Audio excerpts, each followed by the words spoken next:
की घोषणा करता हूं। मोदी जी, आज आपने उस पैकेज की बात क्यों नहीं की?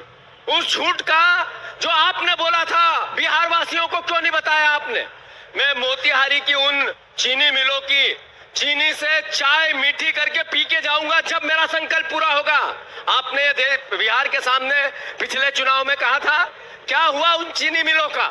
मोतिहारी की चीनी मिलों की चाय कड़वी है मोदी जी, आपने उनकी चर्चा क्यों नहीं की? आपने वो चर्चा क्यों नहीं की कि इस बिहार में अगर पलायन है तो उसका दोषी नरेंद्र मोदी है? आपने ये बात क्यों नहीं की कि इस बिहार में अगर बेरोजगारी है तो उसका दोषी नरेंद्र मोदी है?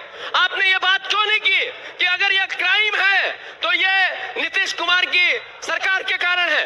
आपने ये बात क्यों नहीं की जब आपने ये कहा कि हम ऐसा बिल ला रहे हैं कि एक बिल जिसमें 1 साल तक कोई जनप्रतिनिधि जेल में रहेगा, पद मुक्त होगा और 30 दिन में, और सांसद भी उसमें आएगा।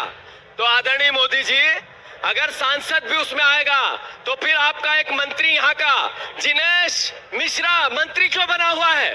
वो तो उनको तो सजा हुई है राजस्थान में। अगर आपका यही बात थी तो हेमंत बिस्वा शर्मा जेल क्यों नहीं गया?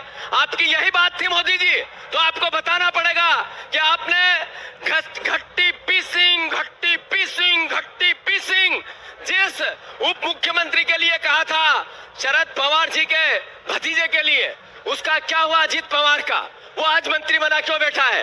और नरेंद्र मोदी जी, चुनावी बॉन्ड का जो क्राइम भारतीय जनता पार्टी ने किया है, जिसको सुप्रीम कोर्ट ने रोका है, अब वो एक क्राइम है। सबसे पहले अगर इसका कोई जेल जाएगा तो देश का प्रधानमंत्री नरेंद्र मोदी जी और भारतीय जनता पार्टी दोषी होगी।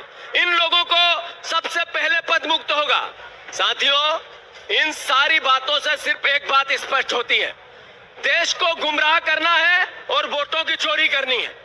वोटों की चोरी करनी है और फिर नए चुनाव में नई बातें करनी है। अगर वोट चोरी होता है, इसका असर किस पे पड़ता है? इसका असर आम जनता पे पड़ता है। अगर आपने वादे किए पूरे नहीं किए, क्यों? क्योंकि हमें तो सरकार चोरी से बनानी है। नरेंद्र मोदी अगर देश में प्रधानमंत्री बने हैं, राहुल गांधी जी ने तथ्यों और तर्कों से दिल्ली में प्रेस कॉन्फ्रेंस लेके कहा कि 35 सीटों की चोरी स्पष्ट दिखती है कि नरेंद्र मोदी की सरकार चोरी करके बनी है। तो सबसे बड़ा क्राइम तो इस देश की सरकार का है। मैं फिर से सभी साथियों से आग्रह करता हूं, 2014 में एक ठगों का गिरोह बना था। 2014 में एक ठगों के गिरोह ने देश की सत्ता हथियाई थी। उन्होंने पहले राज्यपाल को माध्यम बनाया, मणिपुर की और कई छोटे राज्यों की सरकारें गिरा दी। उसके